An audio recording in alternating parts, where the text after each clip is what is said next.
बढ़ते हैं खबरों में आगे। अजमेर सेक्स स्कैंडल की पीड़ितों को पूरा इंसाफ कब मिलेगा, ये बड़ा सवाल है। सवाल इसलिए क्योंकि एक आरोपी अभी भी फरार है और उसके विदेश में होने की आशंका है। पुलिस के सामने चुनौती ये है कि पुलिस के पास अलमास महाराज की सिर्फ एक तस्वीर है और वो भी 32 साल पुरानी है। ऐसे में अगर अलमास पुलिस के सामने भी आ जाए तो उसे पहचानना मुश्किल होगा। ये वो शख्स है जो उस वक्त अमेरिका में नौकरी करता था और कहा तो ये भी जा रहा है कि वो अमेरिका से भी कुछ लोगों को, लड़कियों को शोषण करने के लिए लोगों को लाता था। और इस मामले में और क्या सच है, ये जानने की कोशिश की हमारे रेजिडेंट एडिटर हर्षा सिंह ने उस वक्त दरगाह थाना के इंचार्ज रहे दलवीर सिंह से, जो अब जयपुर में पोस्टेड है। इस पूरे केस में जो गवाहों को एक साथ लाकर और उनके कोर्ट में बयान दर्ज करवाना, उस टाइम जो दरगाह थाना में पोस्टेड थे दलबीर सिंह, वो आज मेरे साथ हैं। दलबीर जी, बहुत बड़ी चुनौती थी इस केस को, मतलब 32 साल चला ये केस। अल्टीमेटली बताया जाता है कि पुलिस ने जो लास्ट 2-3 साल में जो रोल प्ले किया, उसमें गवाहों की गवाही सुनिश्चित करना कितनी बड़ी चुनौती थी और आप कैसे कर पाए, जो आज हम देख रहे हैं कि 32 साल बाद इंसाफ मिला है। मैम, इसमें कानूनी बिंदु था क्योंकि बार बार मुलजिम गिरफ्तार हो रहे थे इंटरवेल पे, तो बार बार उनके खिलाफ चार्जशीट पेश की जा रही थी और इसीलिए बार बार ट्रायल हो रहा था। तो कानूनी बिंदु की वजह से भी केस लंबा चला है और केस ऑफिसर स्कीम में होने की वजह से, क्योंकि case officer scheme Rajasthan police की एक बहुत इंपॉर्टेंट स्कीम है जिसमें जितने भी हीनियस ऑफेंस होते हैं उनको केस ऑफिसर में लेके और केस ऑफिसर नियुक्त करते हैं, जो उसकी पैरवी और उसकी गवाहों की तैयारी, गवाहों को सपोर्ट करना है, गवाहों को समझाना है कि आपको कैसे गवाही देनी है, ये उसकी जिम्मेदारी है। अब उसको वो कैसे निभाता है, किस तरह से उनको पेश करता है, वो चीज़ उस समय, चूँकि मैं कोविड में मेरा पोस्टिंग दरगाह हुआ था तो करीब 6 महीने तो कोविड में निकल गए। उसके बाद मजिस्ट्रेट साहब ने एक दिन, चूँकि मैं केस ऑफिसर था, तो मुझे तलब करके बताया कि गवाह नहीं आ रहे हैं। और ये केस आज 2012 की जो चार्जशीट लास्ट में पेश हुई थी, उसके बाद 9 साल हो गए। तो मैंने उक्त जो मामला था उसको मैंने मेरे जो तत्कालीन एसपी सर थे उनसे भी डिस्कस किया। तो एसपी सर की तरफ से पूरा फ्री हैंड दिया गया और जाब्ता भी दिया एक्स्ट्रा कि आप जितना जाब्ता लेना चाहें लें, लेकिन गवाहों की तलबीर, गवाहों की पेश होना और गवाह को समझा के पेश करना, इस पर विशेष ध्यान देना है ताकि इसका निस्तारण हो सके। तो हमने तकनीकी जो माध्यम हैं उनसे भी कोशिश की। वहाँ जो पुराने लोग थे उनको मैंने बुला करके बात की, क्योंकि जो चीज़ हम किसी पुराने आदमी से पूछते थे वो बहुत लंबी कहानी सुनाता था, लेकिन हमें, हमारे काम ये था कि हम किसी गवाह की जो मिसिंग है, हम जिससे पूछते पुलिस वाले से, तो वो तो कहते था कि साहब नहीं मिलता है। लेकिन चूंकि नहीं मिलता है का मतलब ये नहीं है कि वो कहीं चला गया है या कहीं एक्सपायर हो गया, नहीं, वो उसने अपनी जगह बदल ली थी।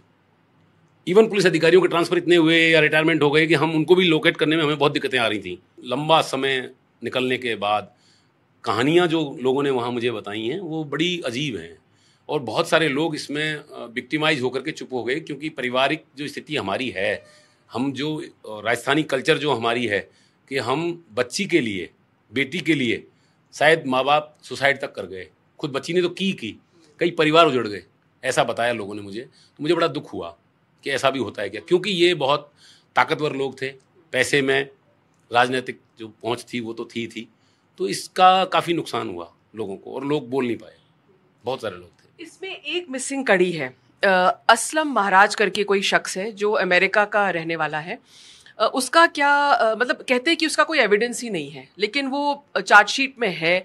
उसका परिवार शायद यहाँ नहीं रहता है, नफीस चिश्ती का खास दोस्त बताया जाता है और वो आता था, पर अब उसको कभी ट्रेस नहीं कर पाई पुलिस, क्योंकि शायद वो अमेरिकन सिटीजन है। नहीं, मैं इस मामले में आपको अपडेट कर दूं।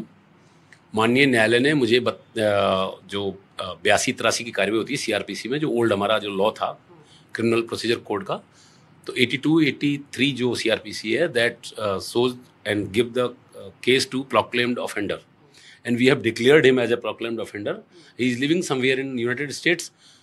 रीजन बीइंग क्या है कि वो समझ चुका है कि अब अंत क्या है, इंडिया आएगा, रेड कॉर्नर नोटिस भी है, इंटरपोल को भी सूचना है।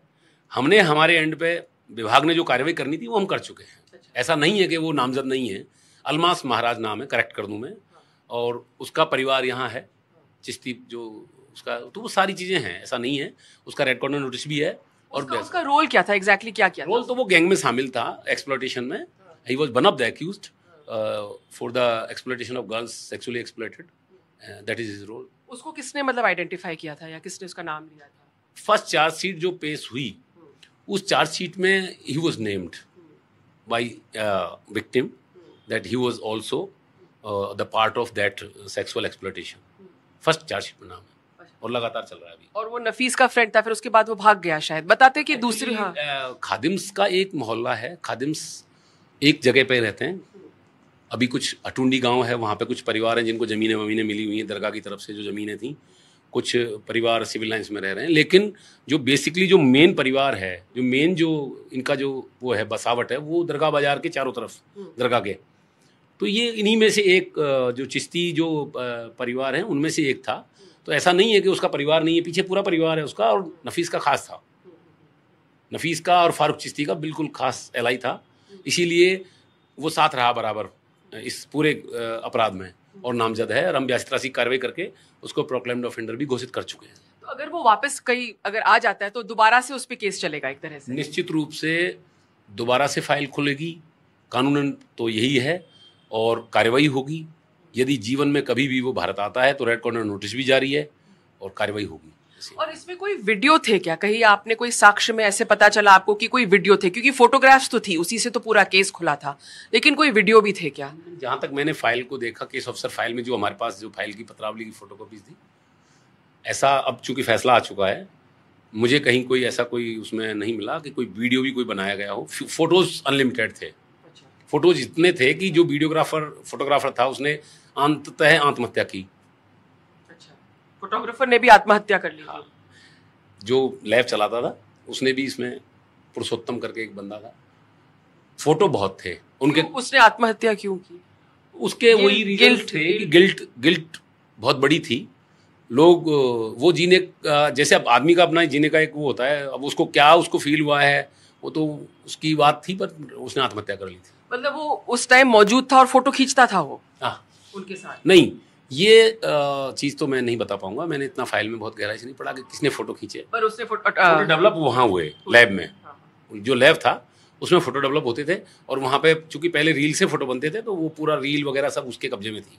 तो अब हम कह सकते हैं कि जो 18 इसमें अक्यूज थे उसमें से सबको सजा हो चुकी है, सिर्फ एक ये असलम जो है ये फरार है। अलमास महाराज अलमास जी, ये फरार है, और ये भी कानूनी रूप से इसको भी मुलजिम ठहराया जा चुका है। 82 की कार्रवाई हो चुकी है।